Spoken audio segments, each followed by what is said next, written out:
Assalamualaikum warahmatullahi wabarakatuh.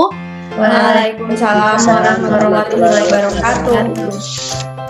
Sugeng rawuh, selamat datang di portofolio digital pameran akhir semester mata kuliah pemahaman peserta didik dan pembelajarannya Universitas Negeri Yogyakarta. Portofolio digital pameran akhir semester adalah tugas mata kuliah pemahaman peserta didik dan pembelajarannya. Nah, dalam portofolio digital ini terdapat asesmen peserta didik yang kami lakukan di tempat PPL kami, yaitu di SD Munggang Sewon, Bantul.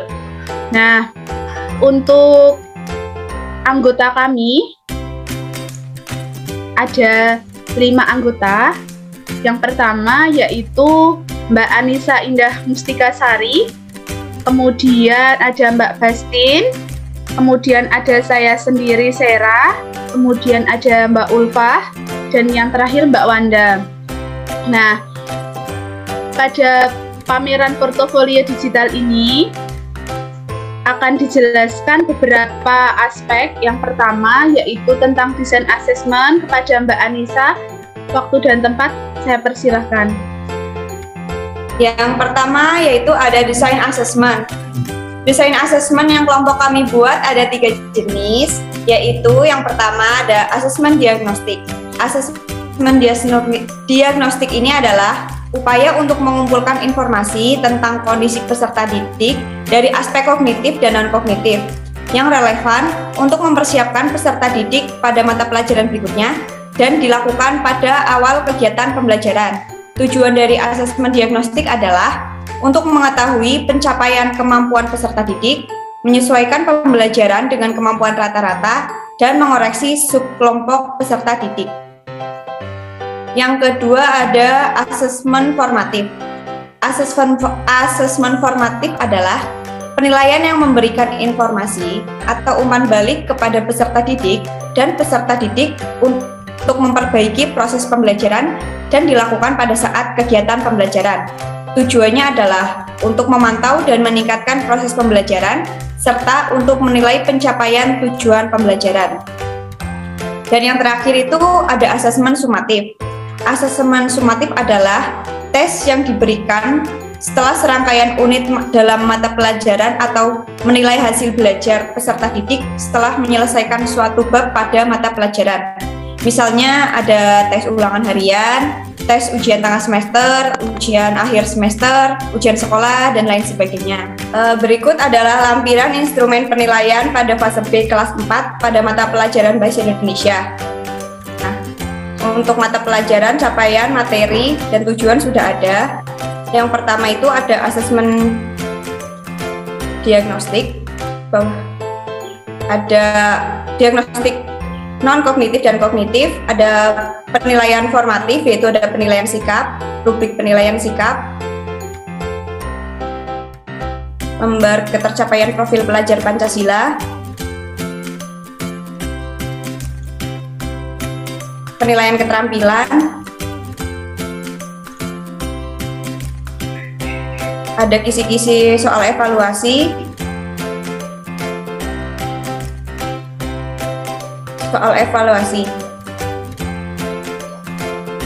ada kunci jawaban dan pedoman penilaian. Lalu ada daftar nilai evaluasi Bahasa Indonesia jadi kelas 4A. Selanjutnya akan dijelaskan hasil asesmennya oleh Mbak Bastin.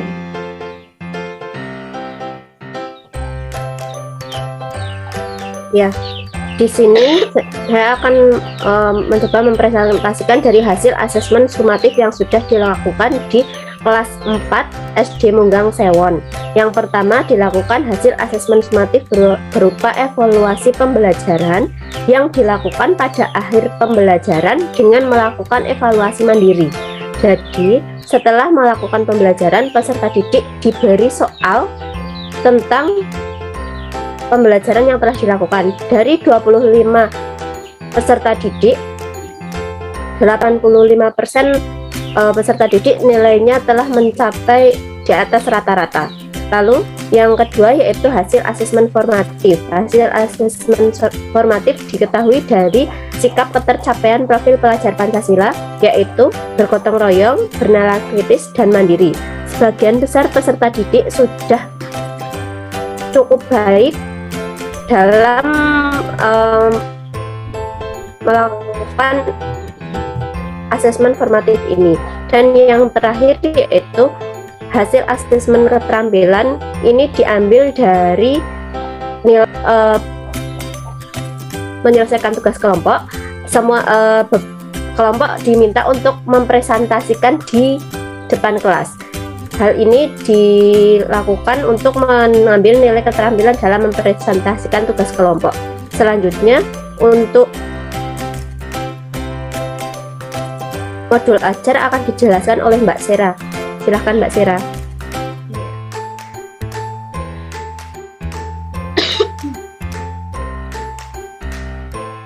Terima kasih Mbak Bastin untuk kesempatannya. Di sini saya akan menjelaskan terkait modul ajar. Di dalam perangkat ini ada modul ajar kurikulum merdeka, mata pelajarannya yaitu bahasa Indonesia, di mana dalam modul ajar ini itu ada yang pertama yaitu informasi umum, ada nama guru, kemudian nama sekolah, mata pelajaran, fase dan jumlah jam pelajarannya. Kemudian ada juga kompetensi awal yang sudah dicapai, kemudian ada profil pelajar Pancasila. Dan yang selanjutnya itu kompetensi inti, capaian pembelajaran, kemudian di situ ada tujuan pembelajarannya, langkah-langkah pembelajaran. Di sini menggunakan model problem based learning, jadi ada sintaknya di dalam modul ajarnya. Kemudian yang selanjutnya yaitu assessment seperti itu, dan yang terakhir ada refleksi untuk peserta didik dan guru. Nah, selain modul ajar terdapat juga bahan ajar untuk lampiran perangkat pembelajarannya. Di sini yang pertama adalah halaman cover, kemudian yang kedua ada capaian pembelajaran, tujuan pembelajaran yang akan dicapai, kemudian ada materi yang akan disampaikan. Bisa diturunkan saja Mbak Wanda, bisa diperlihatkan. Nah, yang selanjutnya yaitu adalah media pembelajaran. Media pembelajaran ini digunakan agar peserta didik mudah memahami pembelajaran yang akan dilaksanakan. Di sini kami menggunakan media pembelajaran yang ada 3, yaitu ada media konkret, kemudian media video, dan yang terakhir yaitu media PowerPoint. Ini adalah contoh media PowerPoint-nya ya. Lanjut, ada lembar kerja peserta didik.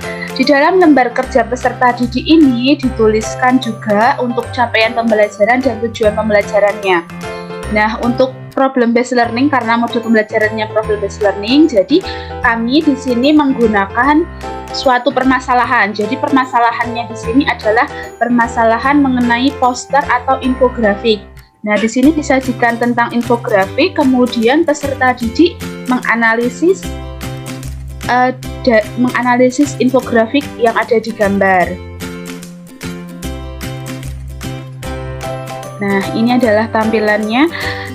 Ada pertama nama kelompok, kemudian tugasnya diminta untuk menganalisis masalah yang ada pada lembar kerja peserta didik, dan yang terakhir yaitu mempresentasikan hasil kelompoknya, seperti itu.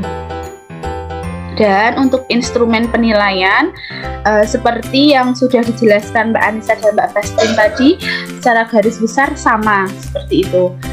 Lanjut saja Mbak.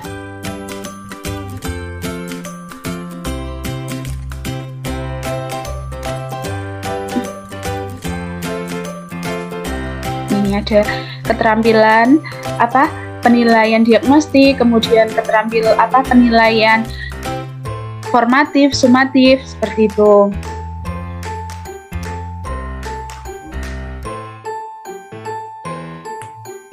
Yang selanjutnya, coba masih scroll ke bawah Mbak Wanda.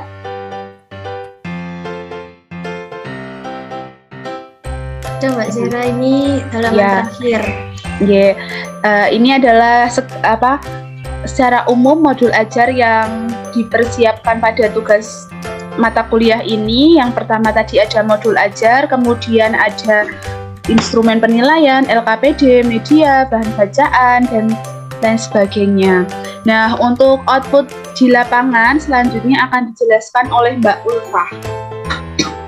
Nah, untuk selanjutnya yaitu output di lapangan. Jadi, kegiatan pembelajaran itu telah dilakukan di kelas 4 di SD Monggang. Terus, pembelajarannya menggunakan model pembelajaran problem-based learning yang menghasilkan output bahwa dengan menggunakan model pembelajaran ini dapat meningkatkan minat dan hasil belajar peserta didik dengan mata pelajaran bahasa Indonesia. Kegiatan pembelajarannya juga sudah dilakukan sesuai dengan sintaks model pembelajaran problem-based learning dan rencana yang sudah dibuat. Selanjutnya, outputnya di sini juga terdapat kelebihan dan kekurangannya. Untuk kelebihannya, selama pembelajaran yaitu kegiatan pembelajaran sudah menggunakan media pembelajaran yang menarik untuk peserta didik. Lalu LKPD juga sudah dibuat menarik. Untuk perkembangan dalam pengkondisian kelas itu juga sudah baik dari praktek mengajar siklus sebelumnya. Lalu untuk yang terakhir yaitu sudah membuat kesepakatan kelas sebelum kegiatan pembelajaran dimulai. Untuk kekurangannya selama pembelajaran ini yaitu yang pertama masih terdapat peserta didik yang kurang memahami perannya di dalam kelompok tersebut. Yang kedua, sudah menggunakan ice breaking namun belum banyak. Lalu yang ketiga yaitu peserta didik terlihat kelelahan karena setelah kegiatan pembelajaran olahraga. Untuk selanjutnya di sini juga terdapat contoh hasil atau output pengerjaan diskusi kelompok peserta didik. Ini adalah hasil diskusi kelompok untuk penilaian asesmen formatif. Untuk gambar yang kedua itu adalah hasil dari asesmen sumatif yang dilakukan pada akhir pembelajaran, yaitu menggunakan soal evaluasi. Untuk selanjutnya, untuk analisisnya bisa diturunkan Mbak Wanda. Nah, jadi faktor penyebab kekurangan kegiatan pembelajaran tadi yaitu karena kelasnya sudah terkondisi dengan baik sehingga ice breaking itu jadi terlupakan atau jarang digunakan. Lalu peserta didik juga memilih sendiri anggota kelompoknya. Oleh karena itu, berdasarkan faktor penyebab tersebut, maka solusinya yaitu tetap menggunakan ice breaking meskipun kelas dirasa sudah kondusif, dan juga guru dapat membagi kelompok secara merata dan disesuaikan dengan kemampuan peserta didik. Untuk rencana tindak lanjutnya yaitu yang pertama, tetap mempertahankan untuk dapat mengkondisikan kelas dengan menggunakan ice breaking yang berbeda-beda. Lalu yang kedua, melakukan perencanaan yang lebih matang sebelum praktek mengajar. Ketiga, menguasai materi pembelajaran yang lebih luas. Keempat, melakukan pembelajaran dengan konsep belajar sambil bermain. Untuk kesimpulannya yaitu berdasarkan perencanaan dan kegiatan praktek mengajar itu sudah terlaksana dengan baik dan sudah sesuai dengan rencana yang diharapkan, yaitu 98% peserta didik itu telah mengikuti kegiatan pembelajaran. Namun hanya ada sekitar 2% yang belum mengikuti pembelajaran karena mungkin kurang fokus setelah kegiatan pembelajaran olahraga. Lalu dalam kegiatan praktek mengajar ini, kegiatan membuat perencanaan pembelajaran itu sudah baik dan kegiatan pembelajaran juga sudah meningkat dibanding dengan praktek sebelumnya. Meskipun kegiatan pembelajaran untuk yang akan datang perlu disempurnakan lagi agar pembelajaran selanjutnya tetap dapat dilaksanakan secara optimal. Untuk selanjutnya yaitu tips yang akan disampaikan oleh Mbak Wanda. Baik, terima kasih kepada Mbak Ulfa atas kesempatannya. Akan saya lanjutkan untuk tips yang dapat diberikan untuk masyarakat luas.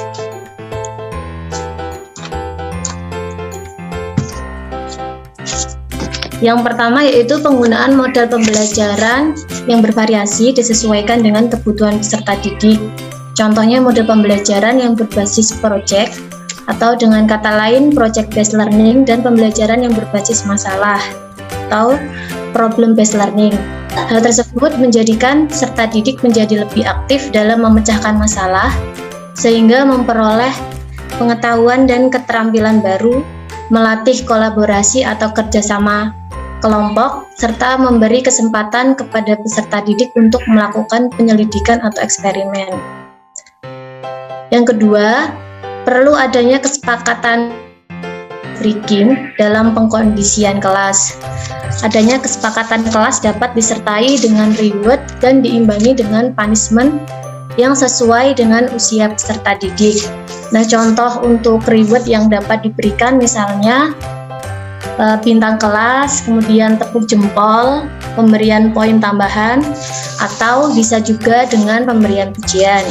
Sedangkan untuk punishment misalnya bisa diberikan nasihat, kemudian membantu piket sepulang sekolah, diminta untuk meminta maaf, terus mendapat tugas tambahan, bisa juga diminta untuk bernyanyi di depan kelas, menyanyikan lagu nasional atau lagu daerah, dan dapat pula untuk yang beragama Islam untuk menghafalkan surat pendek maupun doa sehari-hari.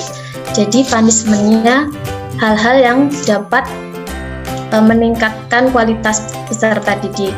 Sedangkan untuk penggunaan ice breaking dapat membantu peserta didik untuk fokus belajar, meningkatkan motivasi belajar, dan menjadikan peserta didik tidak bosan dalam mengikuti pembelajaran di kelas, sehingga kelas menjadi kondusif atau terkondisikan dengan baik.